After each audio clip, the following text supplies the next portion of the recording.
everything about my appearance on The View was going well until it wasn't. What do you think would be the biggest specific difference between your presidency and a Biden presidency? Well, we're obviously two different people, and we have a lot of shared life experiences. For example, the way we feel about our family and our parents and so on. But we're also different people, and I will bring those sensibilities to how I lead. If only we had left it there, but Sonny had to ask a follow-up. If anything, would you have done something differently than President Biden during the past 4 years?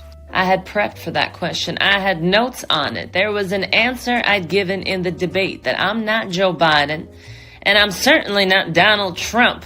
And I had this, but to specifically answer your question, throughout my career, I have worked with Democrats, independents, and Republicans, and I know that great ideas come from all places. And if I'm president, I would appoint a Republican to my cabinet. But I didn't say any of that. I said, there is not a thing that comes to mind.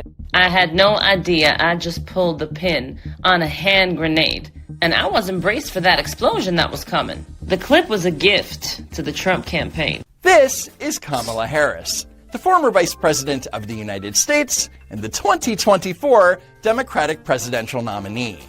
Recently, she released this book titled 107 Days, a book which I have read so you don't have to. And spoiler alert, it has a happy ending. Anyway, I'm sure you can guess that in that book, Kamala Harris complains a lot about Donald Trump. I mean a lot. Trump was slaying us in the polls on this issue. He preferred to just run on the problem, spouting incendiary language, about an invasion by criminals and violent gangs, rather than fix the problem. Says the presidential candidate who preferred to blame the border crisis on Republicans because they didn't vote for a border bill rather than fix the problem. And what Kamala doesn't mention in her book is that within days of taking office, President Trump immediately fixed the problem. No border bill required. Trump stood up there and spouted unfiltered nonsense about Hannibal Lecter and electric sharks. He called it the weave. Now, I call it nonsense. The double standard on our style of presentation was galling. If I hesitated or backtracked mid-sentence to try to clarify or better express a thought, it was word salad. Meanwhile, Trump could describe Hurricane Florence as one of the wettest we've ever seen from the standpoint of water.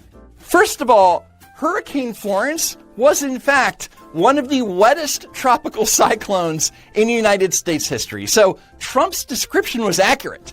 In the meantime, here's one of Kamala's most recent word salads. But, I believe that we should always feel that, the children of the community are the children of the community. I'm not sure why it bothered him so much. It was futile to try to get inside his head.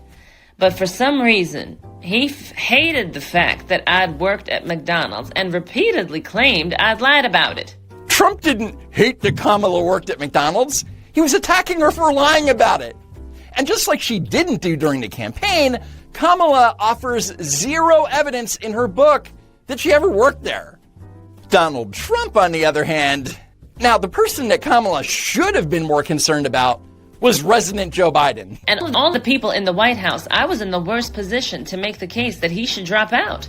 I knew it would come off to him as incredibly self-serving if I advised him not to run. He would see it as naked ambition, perhaps as poisonous disloyalty. Even if my only message was, don't let the other guy win. In other words, she didn't want to hurt his feelings.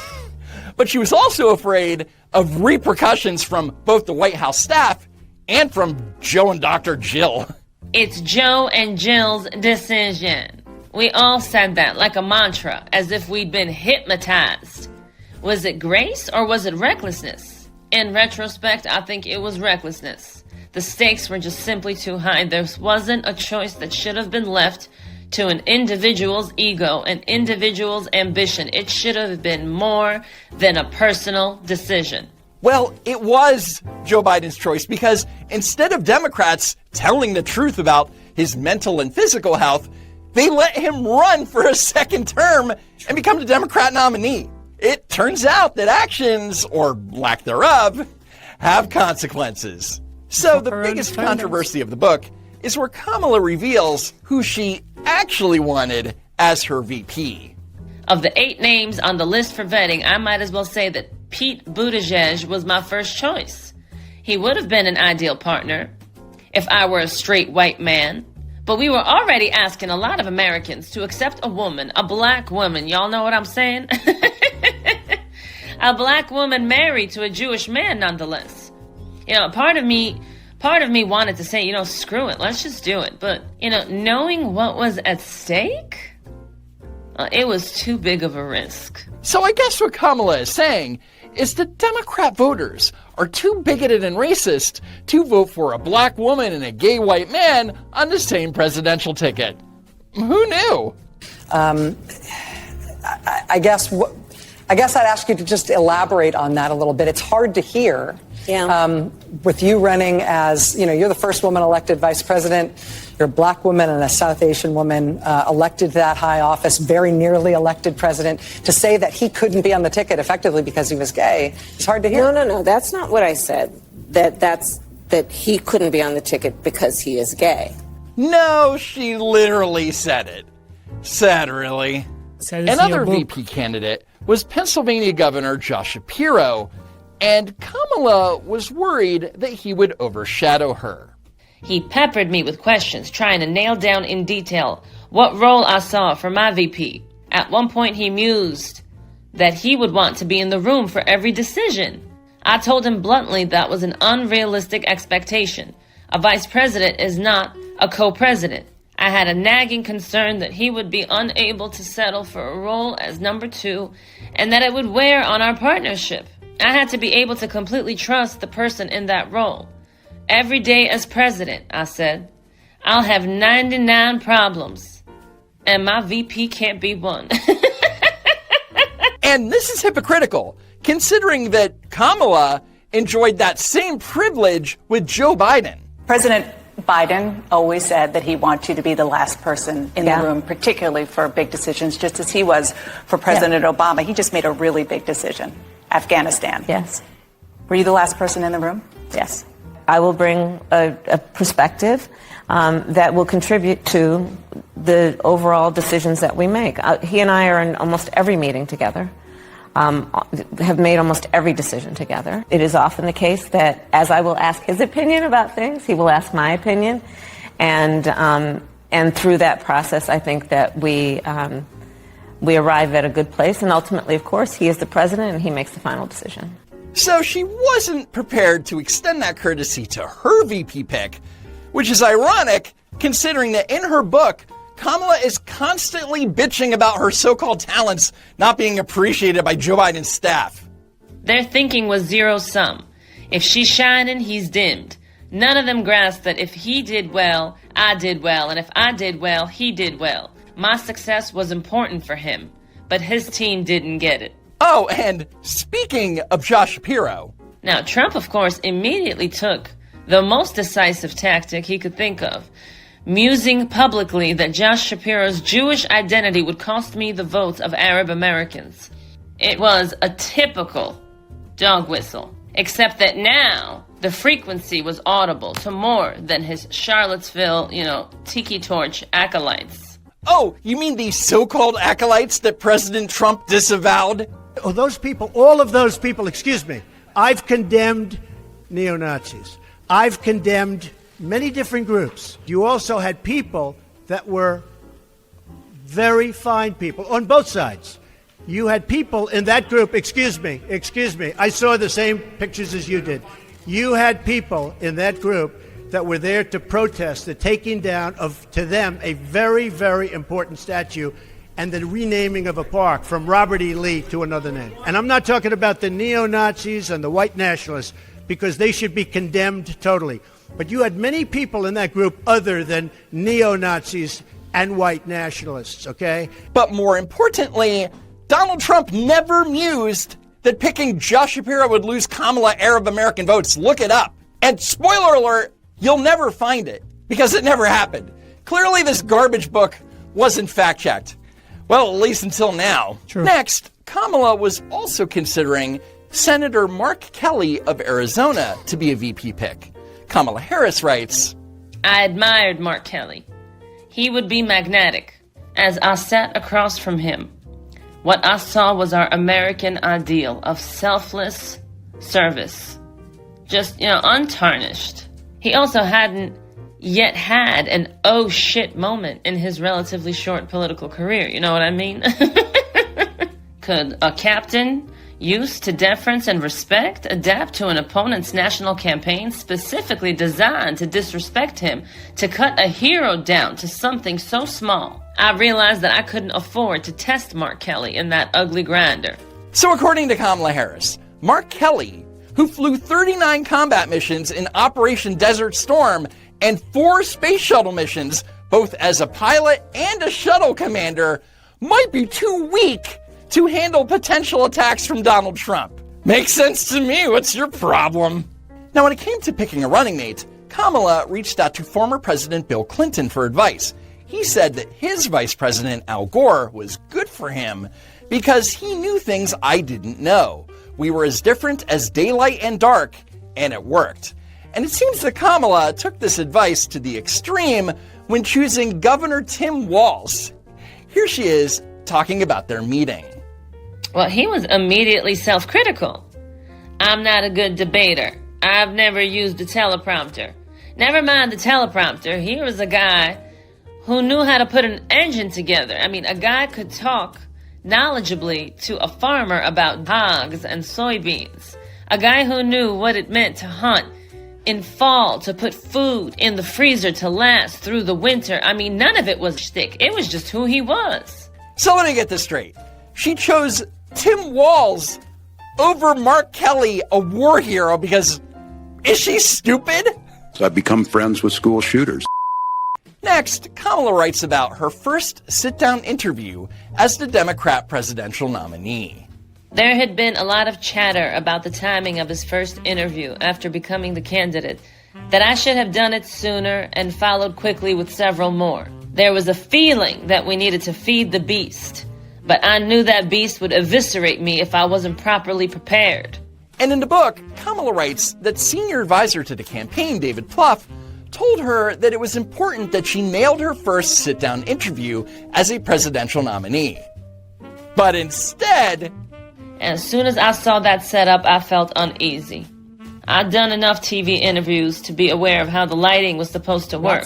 But whatever this setup was, the lights cast dark shadows under my eyes, and they made me look worn out, more than usual. The way the seats were arranged relative to the camera emphasized the difference in stature between Tim and me. I have a short body and long legs. Tim's a big man with a footballer's massive torso, and seated next to him at that angle, I had to keep glancing up at him, right? And that's not a good look. So she claims that her instinct told her that this was going to go poorly. But she didn't do anything about it because that's what a strong leader would do. As a candidate moving fast through the blur of the campaign, you can't micromanage every detail. Your team must feel that you trust them, and if you're constantly second-guessing them, it's bad for morale. These kinds of details, the set, the lighting, the chairs, the angle, they were the kinds of things my advanced person should have noticed. As you can see, nothing is my fault. If you're running for president and you can't convey to your campaign team that you're uncomfortable with the setup of one of the most important interviews of your career, how are you going to run the most powerful nation in the world? I wanted to do the interview as soon as possible, but I couldn't get away with doing it badly. I'm not interested in doing jujitsu with reporters, ducking questions or obfuscating. I want to be thoughtful and responsive in my answers, no matter what is asked. I needed to be sure that I was ready. And even though she had 39 days after announcing her candidacy before having to do her first sit-down interview, Kamala Harris still wasn't ready. If you are elected, what would you do on day one in the White House?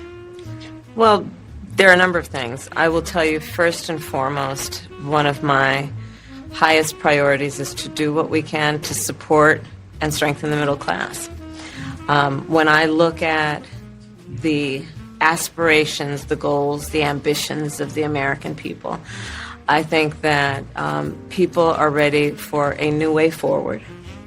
In a way that generations of Americans... It's a cliche question, and I should have expected it, and I had a pat answer in my pocket about the executive orders I intended to sign. Think about it. She had 39 days to prepare, and she never considered that she would be asked the most basic question, what will you do on day one of your presidency?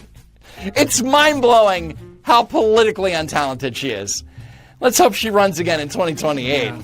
Next, Kamala writes about the following moment during her CNN town hall 1 month before the election. You've quoted General Milley calling Donald Trump a fascist. You yourself have not used that word to describe him. Let me ask you tonight, do you think Donald Trump is a fascist? Yes, I do.